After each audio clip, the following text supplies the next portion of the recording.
So I'm going to give you my take on this recent movie, Bliss. And it's interesting because the reviews seem to be all over the place and there's a lot of different interpretations, and this is just mine. But it is interesting that so many Eastern philosophies center around our true nature being one of bliss. And so, whether it's Ananda or the end of the kind of death rebirth cycle, or these near death experiences that people have, where they feel unconditional love. And that happens with meditative states also, where people feel this overwhelming sense of acceptance, and really what term would be bliss. So if bliss is our natural state, then what's up with this world? What's up with this existence? Suffering, pain, loss. Why not just choose to stay in a state of bliss? From our perspective, that seems like, because aren't we kind of chasing bliss?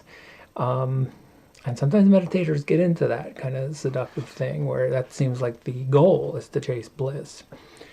And the thing, and Alan Watts brought this up, continuous bliss may seem really interesting from our point of view, but how do we know it would really be all that we think it is? It could actually turn out to be kind of boring. Just this continuous, unending, all-knowing, blissful state. And that, in the movie, that's why they created the brain box.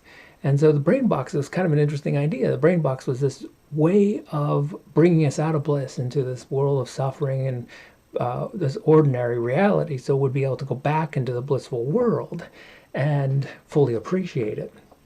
And I thought that was very interesting and very much in line with a lot of Eastern philosophies. In fact, it was very similar with the Matrix.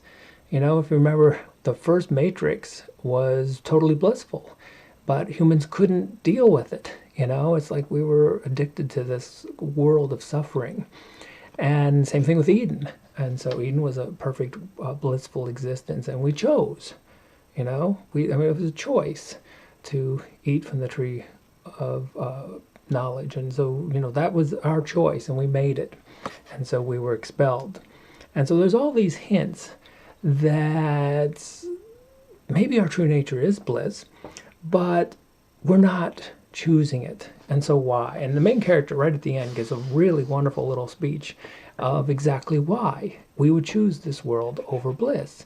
And the way he talks about it is that, in bliss, there's no excitement. You know exactly what's going to happen because it all has to be good. And that's the definition of bliss. But in this, brain box world that we may all be experiencing right now, it's unpredictable. And that makes it exciting. And think about even something as simple as a joke. How could there be humor in a purely blissful existence? If you were all knowing, what could be funny? The whole point of a joke is that it hits you. It takes this weird turn, and that's what makes it, funny. If you knew everything and you knew the ending to every joke, you'd never laugh. And so maybe the point of the movie is that, because some of the stuff I read suggested it's sort of a take on maybe drug addiction. That was the chasing bliss. But that wasn't really my take at all. I think that in a way, although you could say we're all addicts, but what we're really addicted to is surprise.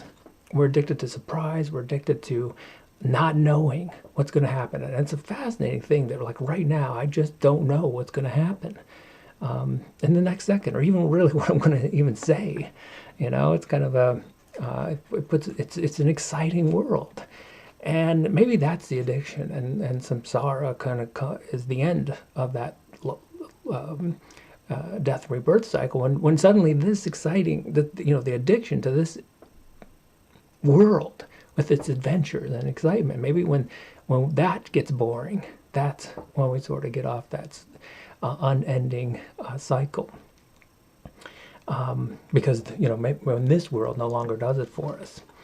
And so that was my take on it. It was more of a